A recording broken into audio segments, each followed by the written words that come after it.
DealQuest listeners and viewers, I am so excited to have Carson Heady on an upcoming episode of DealQuest.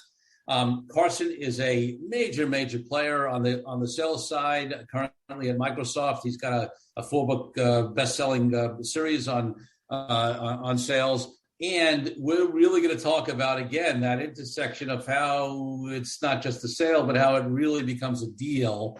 So, Carson, what else are people going to hear about on your episode of DealQuest?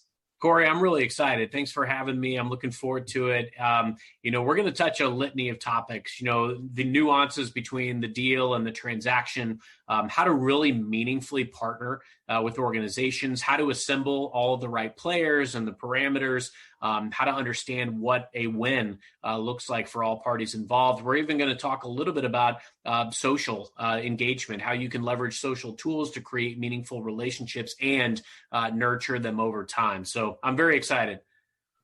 I love it. Hey, listen, folks, Carson's just a real successful guy, expert in these areas. You definitely want to check out his episode of DealQuest. Do you want your business to grow faster? Are you open to new and out-of-the-box ways to drive revenues and increase value? How do you imagine the most successful entrepreneurs and business leaders double, triple, or expand their businesses tenfold or more? The answer is Deals. This is a weekly podcast featuring conversations with business owners, executives, and leaders as we reveal behind-the-scenes details that give you, our listeners, the confidence to pursue your own deal-driven growth. On the show, we discuss a huge variety of deals, everything from large, complex mergers and acquisitions to smaller deals that you can do even without significant capital. My name is Corey Kupfer, and I've been supporting deal-driven growth for businesses for 35 years as a successful entrepreneur, professional negotiator, and attorney. My goal is to help you strategize, plan for, find, and complete deals that will help your company grow faster. Welcome to the DealQuest podcast. Let's get started.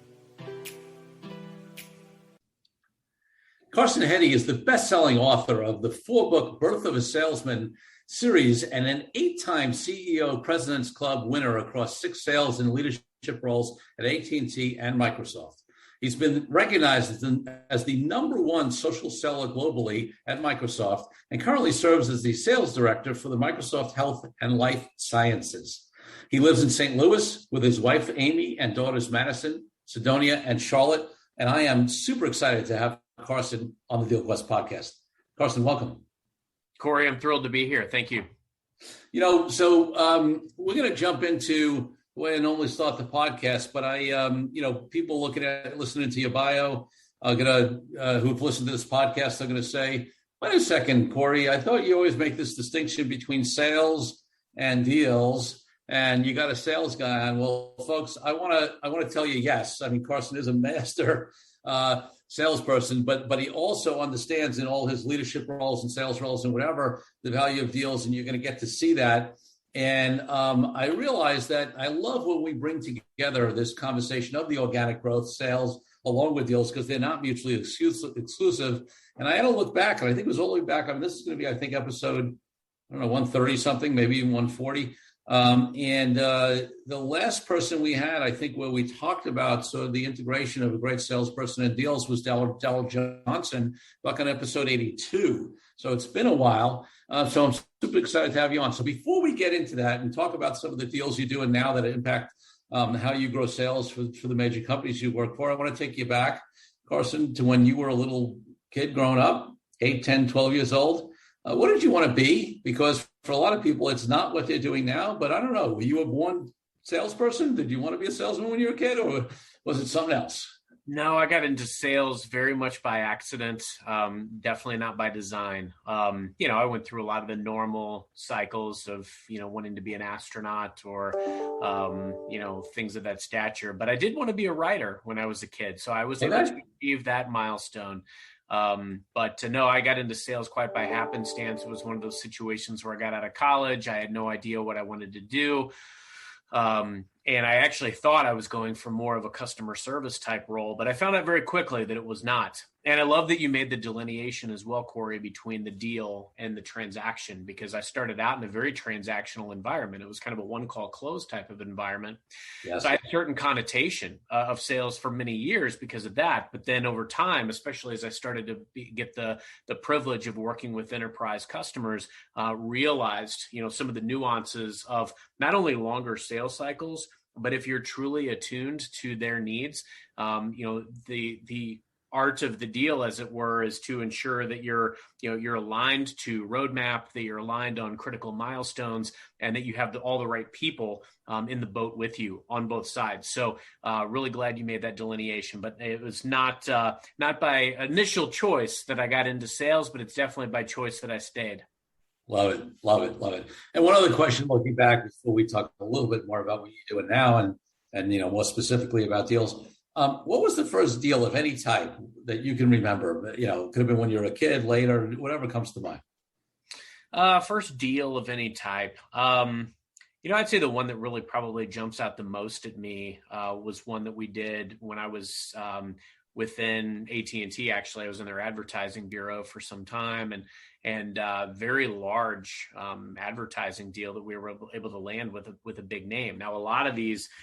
It's funny, we started off and it was a kind of an offset subset of the Yellow Pages. It was when we launched yellowpages.com. And so we were reaching out to customers and trying to, make deals around internet products, but also, we had the print Yellow Pages as kind of a default as well. So, but the first really large deal that we were able to put together was a guy on one of our teams that, it was largest banner that they had done up to that point, and lots of different cooks in that kitchen, lots of stakeholders that were engaged, and a lot of the folks that we engaged, I mean, it could be small shops. We were calling off Excel spreadsheets at the time.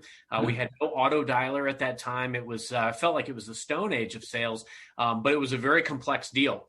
And so I feel like that was a first real eye-opening experience to getting away from the very transactional kind of one-call close, run and gun. But the amount of discipline and also the amount of attention that we had to pay to the different pieces that went into that deal.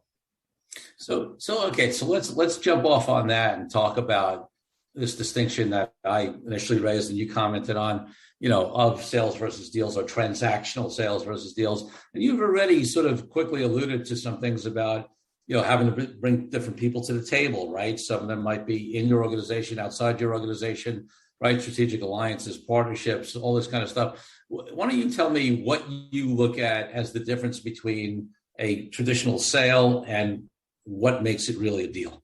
Absolutely. I think a lot of times we look at the traditional sale as a situation where we can very quickly surmise, what the landscape is. There may be few barriers to point of entry, maybe a situation where a lot of the, senior influencers or the board doesn't have to weigh in. They don't have to ratify this deal. There can be simple transactional situations where there's budget, there's intent, you uncover a need very swiftly, and we agree to move forward. And often, these aren't the ones that are multi-million-dollar transactions, right? These are situations that relatively quickly we can surmise that there's a need and we move forward. And I think the big difference, Corey, is really once you uncover that, and don't get me wrong, no matter what, I think the one commonality is the element of change.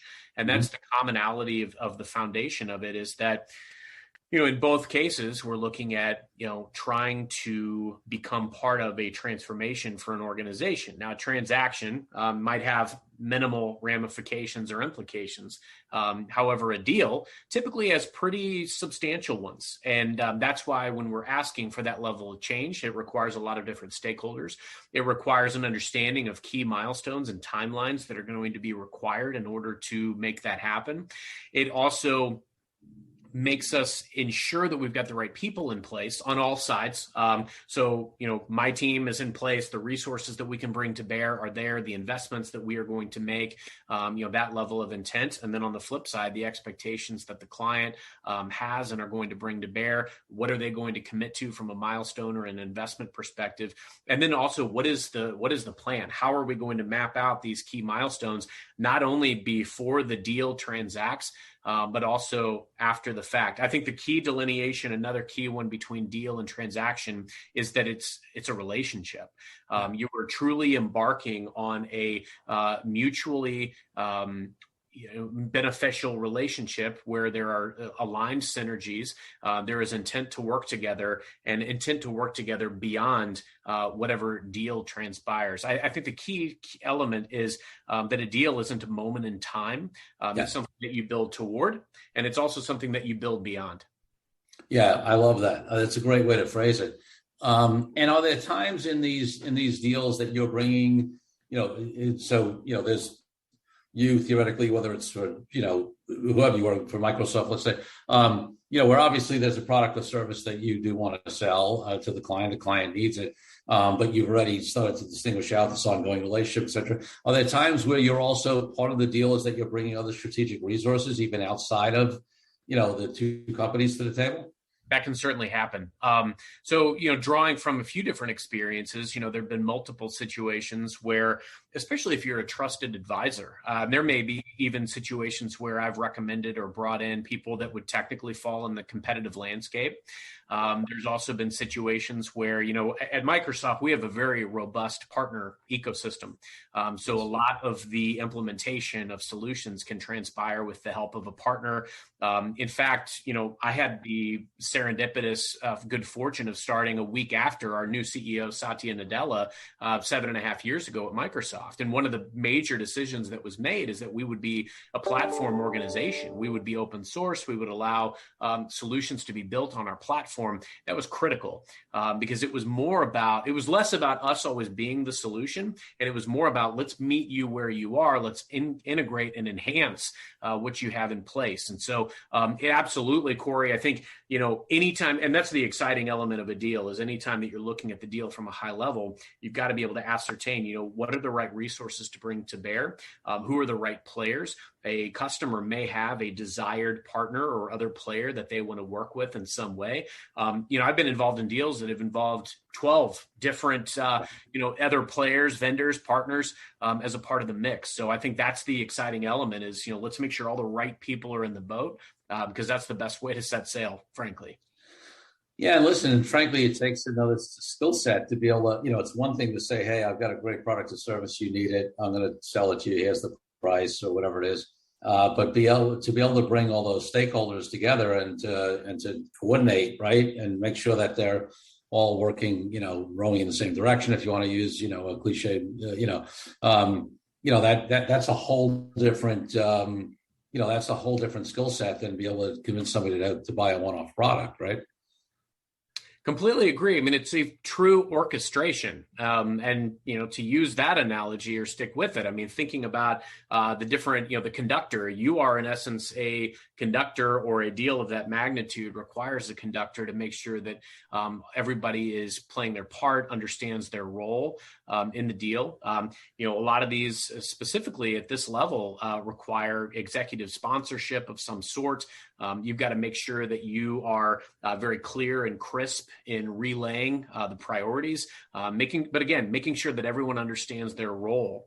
And often you are the evangelist or the advocate for your client when you go back to your own organization. I've often found I'm spending time internally helping different key stakeholders on my side understand the priorities so that they want to get involved, so they feel inclined to get engaged, to invest their time, their resources, their budget. So there's a lot of evangelization, but orchestration is the key word. You're almost like a puppet master in that you've got to make sure you understand the playing field and the parameters, the different players, and you set a lot of these things in motion, you also have that responsibility of accountability. You've got to make sure you hold your team accountable, yourself accountable, and also sometimes there's mutual accountability. You and the client need to have that level of relationship where you're holding each other accountable throughout, and those elements will really help you orchestrate the deal effectively. Yeah, and it's interesting because you're talking about some of the things that are different at an enterprise level, right? Where, your average salesperson, and this is not a knock on everybody, it's, they're just in a different position, is not selling something where they need to go get executive buy-in because it's already been sort of pre-established. It's been pre-established that you got this product that sells for X price, or this service and it sells for X price. Maybe you got a few options. You can sell the client, upsell, downsell, cross-sell, whatever it is. But it's, the executive input has been done in advance and you're sort of locked into it, right? On an enterprise level, it's very, very different, right? Because you're more customizing and designing, and then you've got to go, it's almost, I talk about negotiating a lot because I have a book on it. There's an internal negotiation that goes on sometimes as well, right? To get buy-in from your people, because it's not a cookie cutter thing. And there's so many different stakeholders, to your point, Corey, because it is very different than the days where, I was working at AT&T when we started with DSL high-speed internet, and there's a built-in margin to a product. If you're going to discount something, usually, to your point, these things are predetermined. But when you're advocating for a discount in a large organization, and don't get me wrong, I've worked for large organizations, I've worked for relatively small consulting firms. You're either way. You have to look at all the parameters and the folks that are involved. I can't very well discount a certain product over another product because it's going to have implications. It's going to determine some of the investments that we can make holistically. It's going to determine how some of my people get paid. So there's a lot of elements that play into it. That's why part of the key element I tell people on my team this constantly is there's a pure element of sales that falls into your role, the relationships element and the actual understanding and knowledge that you bring to bear. But there's a whole other element in understanding all of the X factors, the playing field, the parameters you're operating under, understanding how to orchestrate these deals, understanding what resources you can bring to bear in every instance. There's a real value in that. Frankly, too, how can you best understand that to be transparent in the deal? I'm a big believer in deal transparency. Some of the most impactful deals that I've been able to put together, or even some of the most complex ones, I've had situations where I've been called in to finalize a deal because the team and the customer had taken months and months and months and couldn't come to terms. Yeah. And I was able to do so very quickly. And here's why, because I was able to basically surmise, where are they? Where do they need to be, perhaps from a budgetary perspective? What are their key priorities?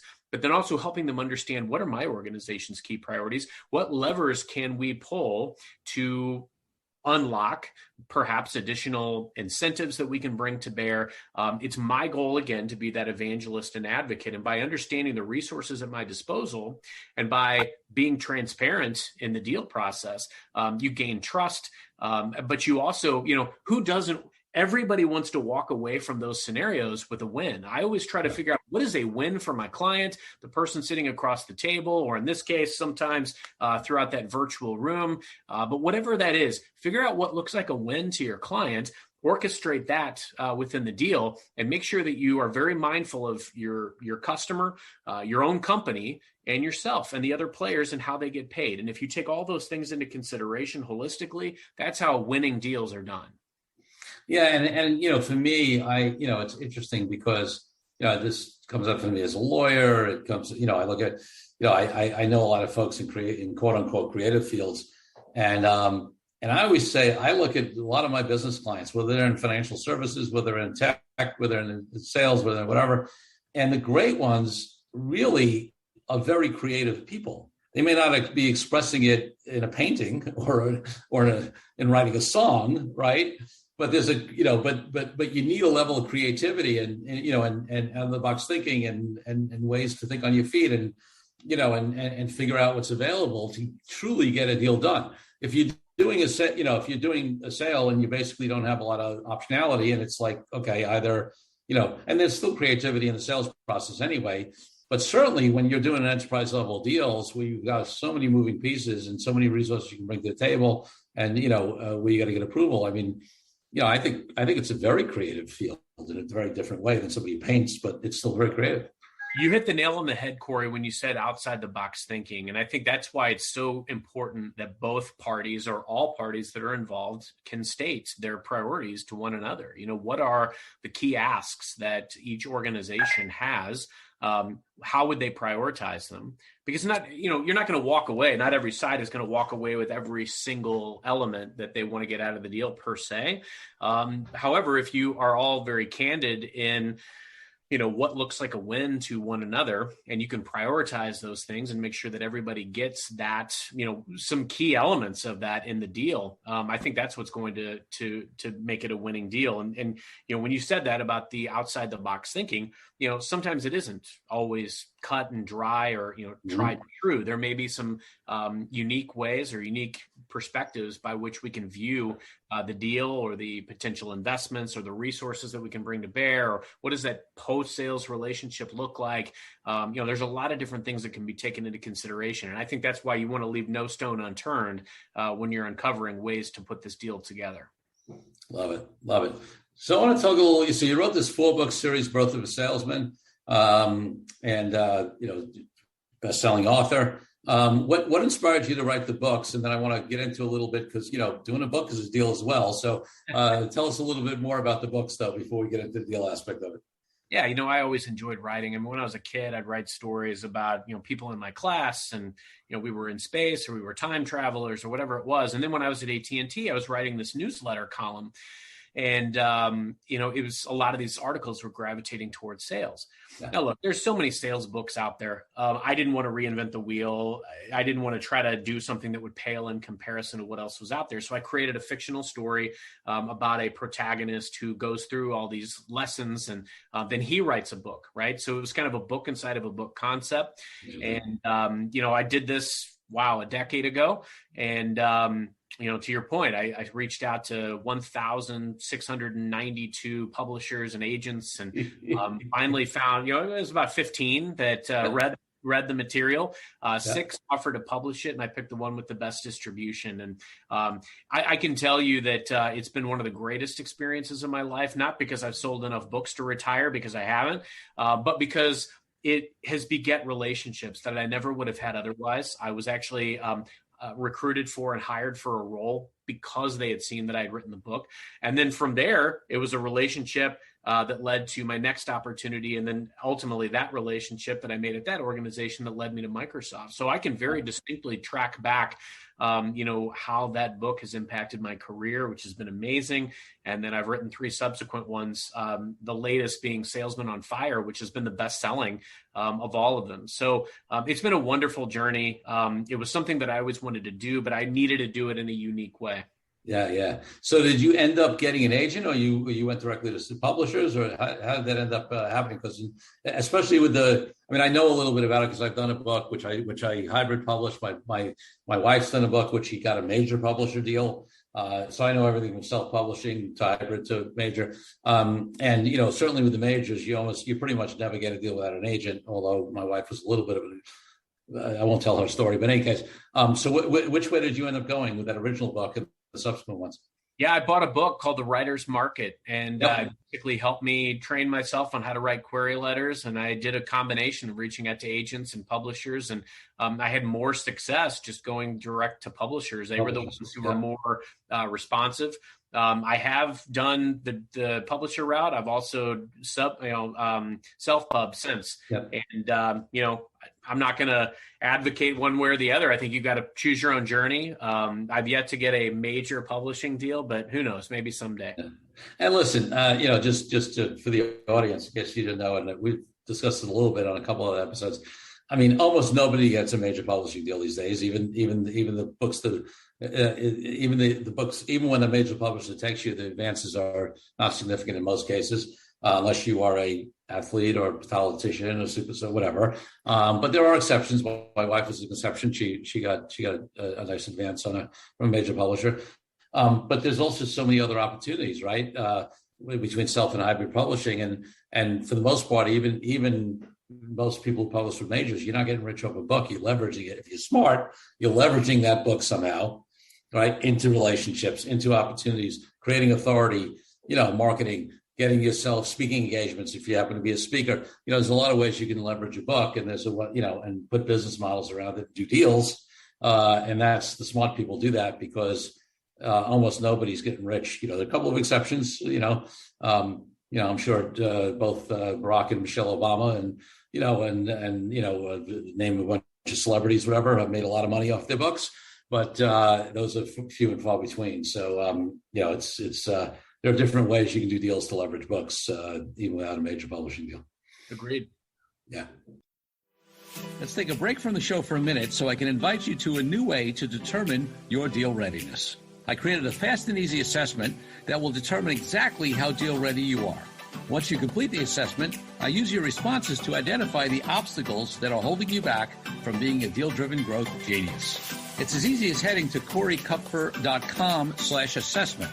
That's CoreyKupfer.com/assessment and filling out a few multiple choice questions. I'll be checking in after the episode to see what your results are. Now back to the show. Of course, in terms of, are there any other just either general lessons that, you've learned around deals or cool stories about deals you did that you want to bring before we start to think about wrapping up? Yeah, no, great question, Corey. A couple that really jump out in my mind. One I kind of alluded to, which was around, where I was brought in and was able to finalize a deal that had stalled for several months. But I'd say probably one of my favorites has been a situation a few years back. And, we had historically not had a strong relationship with this client. This client had a global presence. They wanted to, and had kind of started and stopped to do something that we felt we could augment or complement or do with them or co-create with them. They had started and stopped on this project multiple times over the years. In fact, it had kind of become a bane of existence for some of these folks. And what was interesting about this one, Corey, is that some of the key leaders did not want to engage with my organization. They weren't historically, I would say they probably had some choice words for vendors in general, right? So it was very challenging to get in. Now, if I've become known for anything at my current organization, it's been around social engagement. And these are things that I learned years ago. When I was working for a smaller consulting firm, I was actually started to leverage some of these social tools and, LinkedIn and others to create relationships, but also stay top of mind and engage over time.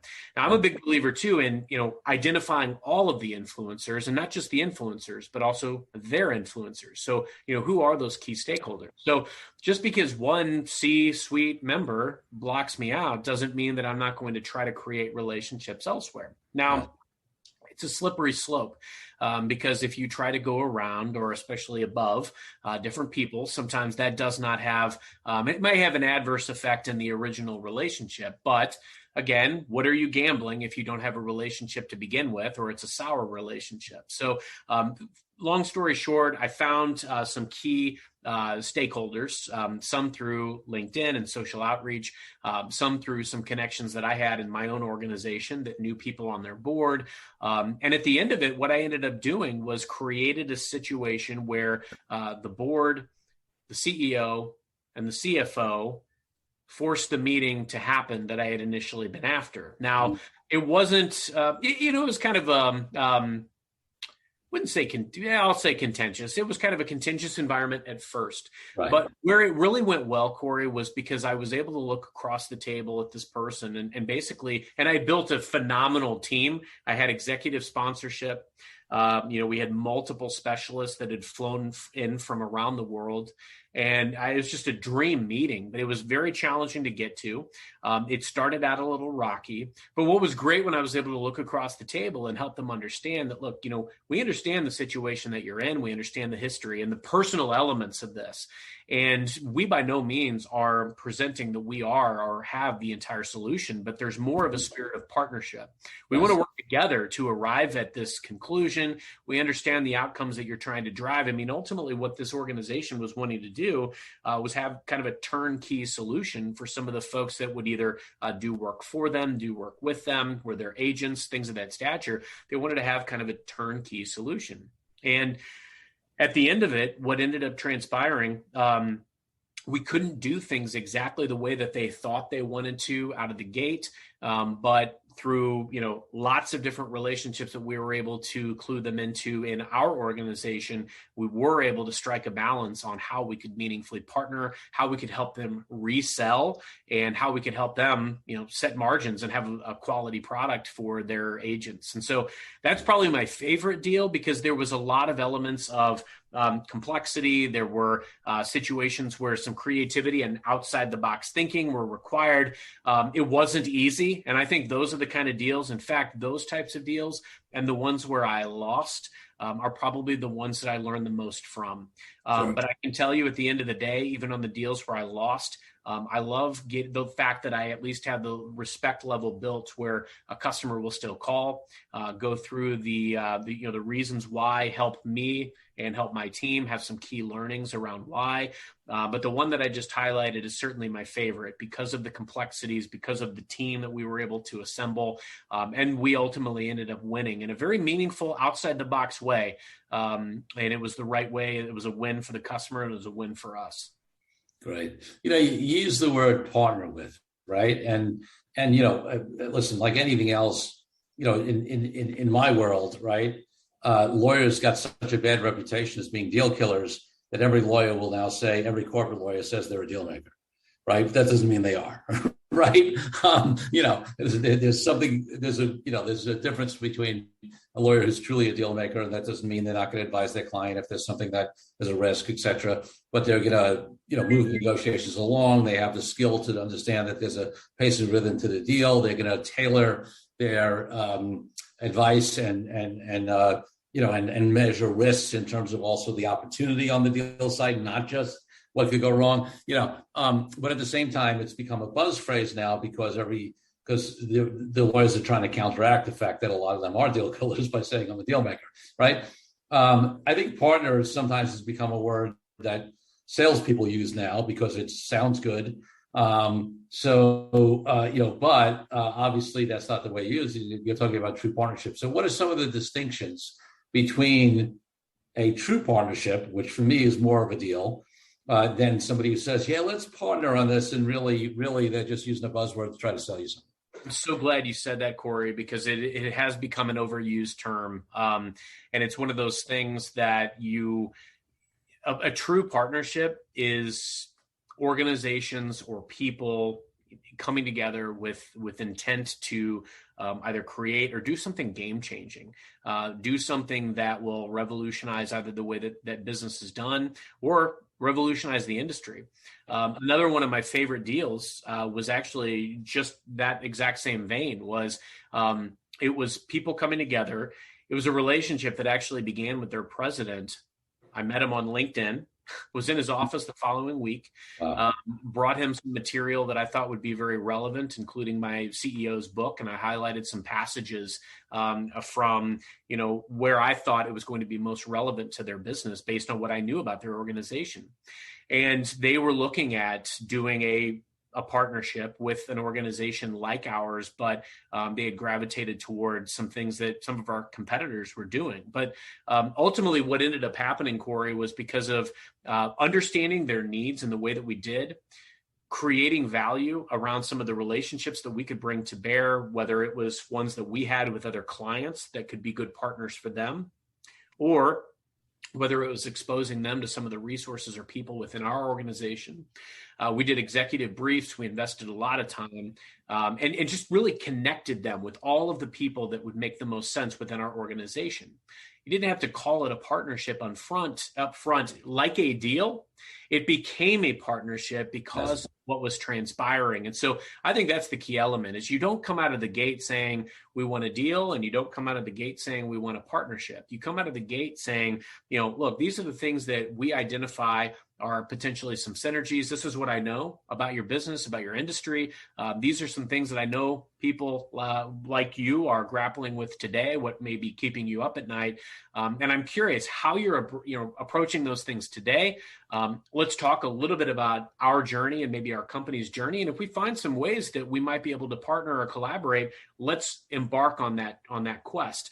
And these things don't happen overnight. And that's why I think it underscores the entire premise of the difference between the transaction and the deal itself, because deals unfold over time with the foundation of trust, with transparency, with making sure that the right people are engaged at all levels, that you understand intent, budget, and that you're attuned to one another and you're kind of sharing those mutual priorities. So I think that's the key element. And I understand why the word partner and partnership is overused, but I would certainly, to your point, provide caution around overusage of it, because it diminishes the value when you use the word.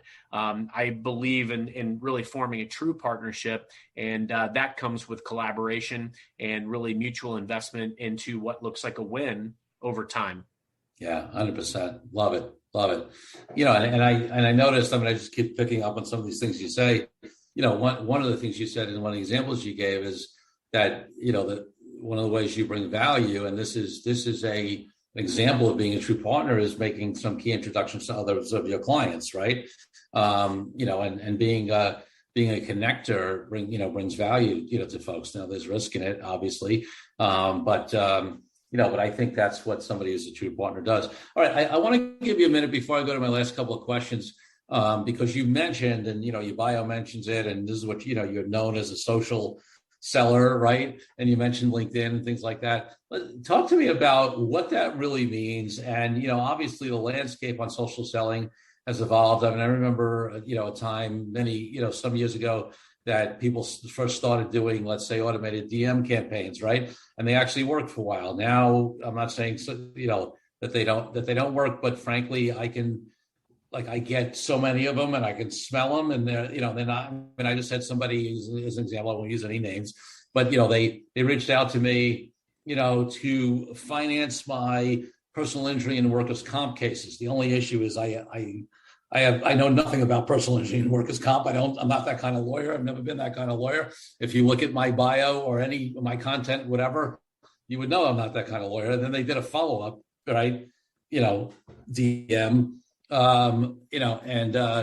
that they hadn't heard from me, and whatever. And the funny part is, and I don't want to go too far, I don't want this to turn into a rant or whatever, but, the funny part is they said to me, if you do this kind of work, and I'm thinking to myself, listen, if you're going to, I don't mind automating some stuff. I don't mind. It's not the way I do it necessarily, although we do some, we've done a little bit here or there on some of my courses that I do, but you got to tailor it. If you're doing a DM campaign you should be able to drill. One of the great things about online is that you should be able to drill down actually to PI and workers' comp attorneys, not just attorneys. And you shouldn't be asking them what they do. You should be doing enough of a legwork to, first of all, not only is it less annoying to those of us who you're wasting our time, but it's much more effective and efficient for you to qualify better. So, any case, off the soapbox, a bit of a little premise there. How do you do social selling right, and how do you need to evolve with the times? Yeah, I love that question, Corey. With great tools come great responsibility, and I think it just shows the growing gap between there's certainly a right way of doing it and there's a wrong way of doing it. And I don't purport to do everything the right way. In fact, I've evolved my way of doing it many, many times over the years. But I think at the heart of it, social is a great way to engage people with insights. You can find out just about anything you want to know about the person. What are their likes? What groups are they in? What's their alma mater? And you can create a dialogue. Where I've used it effectively is I do focus on three core components. One of them being the quality of my outreach. What am I bringing to bear? Do you have a relationship with my organization or don't you? If you do, what types of things, what resources could I bring to bear? A lot of times clients invest pretty substantially with my current organization. So it's very it's almost critical that I'm reaching out to make sure that they're aware of what their investment brings them that they're not using today. That's a great place to start a conversation. Same token, finding other ways to start conversation. If somebody has a specific discipline or a specific area of interest, or their industry is going through change, or their organization is going through M&A activity, as an example, there's different compelling events that could create the impetus for outreach. So I try to be very mindful of the quality of my message. Second is the quantity of outreach. Now, let's be real. It's a probability game. If I reach out to 1, 2, 5 C-level folks, the chances of getting a return may be small. But if I reach out to 100 influencers and their influencers, my probability goes up. Now, with the quality of message, it goes up even more. And that's why I think it's so key that we focus on, I'm not going to just automate a message and send the same thing to 100 people that is generic and gives me a very low yield. But on the same token, if I reach out to 100 people, obviously I have a higher propensity of getting conversations. And that's why I think that's key. The other element is consistency. Yes. In some of the key accounts that I've supported over the years, I've had 500 plus people that I've reached out to in those organizations. And I've had a couple hundred that I've been connected to, that I've, spoken to, shared emails with, invited to events, invited to webinars, and just kept apprised, sent newsletters to. So I think it's key that we look at, touches, but quality touches, that we approach from a position of how can we add value, and ultimately you're investing in a relationship, and it harks back to what the thought process is of before. It'd be really easy for me to automate a message saying, hey, I'd love to partner, but the reality is that if you make it personal and you take a personalized approach, and you go in from a servant perspective, the probability of getting a partnership that you claim you seek is a lot better. So I believe consistency over time is key, because you want to continue to invest in those relationships over time. Love it. So Carson, if people want to find out more about you or the books or anything else you want to share, what's the best place for them to go? Yeah, LinkedIn is definitely a place where I spend some good time. Would love to connect. And also on Twitter, my handle is CVHeady007. And I've got a blog out there on WordPress that you can easily find if you go to carsonvheady.com. But, I would truly say that I would love to connect. I'm always on a quest for learning and connecting and meeting wonderful people. It's been the best thing about the journey with the books. And frankly, the best thing about social engagement has been the opportunity to meet people like you all over the world and have conversations. I'm always learning and would love to share ideas with anyone. Love it. All right. My final question. So my highest ideal in life is freedom. And that is everything from freedom from oppression for all people to the freedom on why I'm an entrepreneur. I build, my business and work with the clients I want to, and, I design my life the way I do. What does freedom mean to you, and how does it impact your life and business? Yeah, it's a good question. Freedom really means that ability to choose, getting into a position of strength where you have the ability to choose what you do. And what's amazing, Corey, is that connotation, it can be it can be applied to a lot of different things, because I work for an employer, I work for a very large employer, but I feel a lot of autonomy and freedom in the way that our culture is today, and that they've empowered me to do things in a very outside the box and unique way. I've been rewarded for that. I've been given a lot of different opportunities because of it. So I feel a great deal of freedom, but it's something that we're born with certain freedoms. There are others that we have to earn and pay our dues to get, which you've done. Sure. And I think that's the key element, is that you really want to determine what are some of those freedoms that you want to have. What are the ones that you don't have today that you'd like to earn, if it's not one that you should have by default. But I think that's a key element that we're all striving for, is to have that level of freedom, whether we're an entrepreneur and we're our own boss, or whether we work for someone and we just want to have the autonomy to do things the way we see fit, while obviously continuing to be an ambassador of our brand. Yeah, 100%. Carson Heady, thank you so much for being on the DealQuest podcast. The pleasure was mine, Corey. Thanks for having me. Thank you for joining me on this episode of DealQuest, where we help you understand how deal-driven growth can be your ticket to freedom.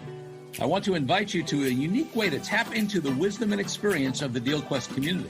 Join the DealQuest Deal Den Zoom calls, a free monthly 90-minute mastermind.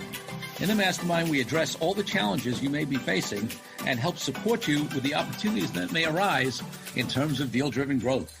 You will get input not only from me, but all the members on the call will collaborate and serve each other in a mastermind format. To sign up for the free mastermind, go to www.corykupfer.com/dealden. That's corykupfer.com/dealden. I'll see you there. I'm Corey Kupfer. Until next week, wishing you the freedom and financial prosperity that I know your DealQuest will bring.